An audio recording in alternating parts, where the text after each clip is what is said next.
I need to tell you what happened. It's been weeks, and I still can't sleep with the curtains open. I still can't trust my own reflection. It started on a Tuesday night. I live in a quiet part of Colorado, surrounded by pine trees and silence. The kind of place where you feel safe. I was getting ready for bed, just doing my usual routine, when I glanced at the large picture window in my living room. At night, it's basically a giant black mirror, but the reflection staring back at me wasn't quite right. It was my living room, sure, but different. The armchair was pushed into the corner where the bookshelf should be. The lamp on the end table was on, but its light was dimmer, a sickly yellow color, not the warm white bulb I had just replaced. It was like looking at a slightly distorted, wrong version of my own home. I shook my head, thinking I was just tired. I strain, you know. I walked right up to the glass, my breath fogging it up. The reflection was still wrong. The furniture was out of place. I turned around. My living room was exactly as I'd left it. The armchair was in its usual spot. The lamp was bright. It made no sense. I told myself it was a trick of the light, a weird angle, anything to calm the unease crawling up my spine. The next night it happened again. I deliberately stood in the middle of the room and watched the window. There it was. The wrong room. This time, the differences were more pronounced. The stack of books on my coffee table was gone in the reflection. A vase I didn't own, filled with wilted flowers, sat in its place. The painting on the wall was tilted at a sharp angle. My heart started pounding. This wasn't just a trick of the light. I took out my phone and tried to take a picture, but the photo just showed a dark, normal reflection of my actual room. It was like the phone couldn't see what I was seeing. The rational part of my brain was screaming, but the evidence was right there in front of my eyes, and that's when I saw it. In the reflection, standing near the wrongly placed armchair, was a figure, a person. It was just a silhouette, a tall thin shadow against the dim, yellow light. I wasn't moving. I was frozen in the center of the room, but the figure in the reflection was there where I wasn't. I literally jumped back, my throat tight with fear. I flicked the lights on and off, hoping to reset whatever optical illusion this was. Nothing changed. The figure just stood there, motionless, watching. By the third night, I was terrified. I spent all day trying to find logical explanations.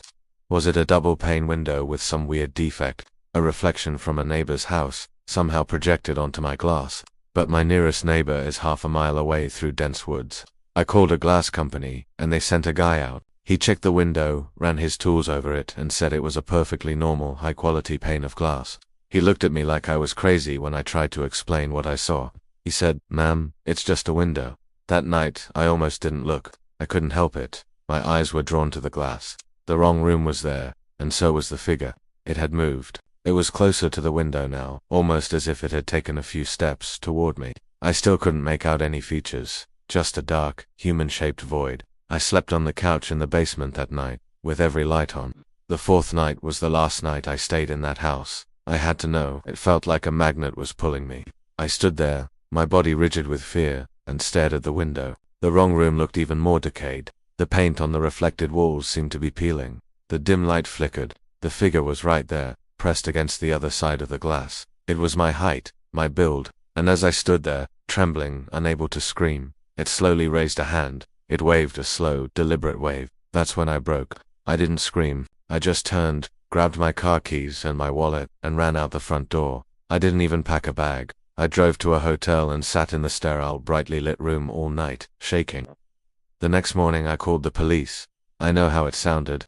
I told them someone was in my house, or that something was deeply wrong with my house. An officer went to check it out. He called me back an hour later. The house was empty. Doors were locked. Nothing was out of place.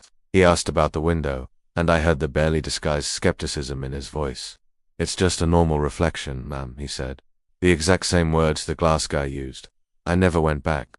I hired movers to pack up my things. I told them to cover the living room window with a blanket before they even started. They probably thought I was insane, but I didn't care. I sold the house at a loss, without ever setting foot inside it again. I live in an apartment in the city now. My windows face a brick wall. I still think about it every single day. Was it a ghost? A glimpse into another dimension? A warning? What scared me the most wasn't just the wrong room or the figure. It was the wave. It was an acknowledgement. It knew I was watching. And sometimes, late at night, when I catch my own reflection in the black screen of my TV, I flinch. I have to look away, terrified that one day, my own reflection will raise its hand and wave back. Thanks for listening to my story. Stay safe out there, and maybe keep your curtains closed at night.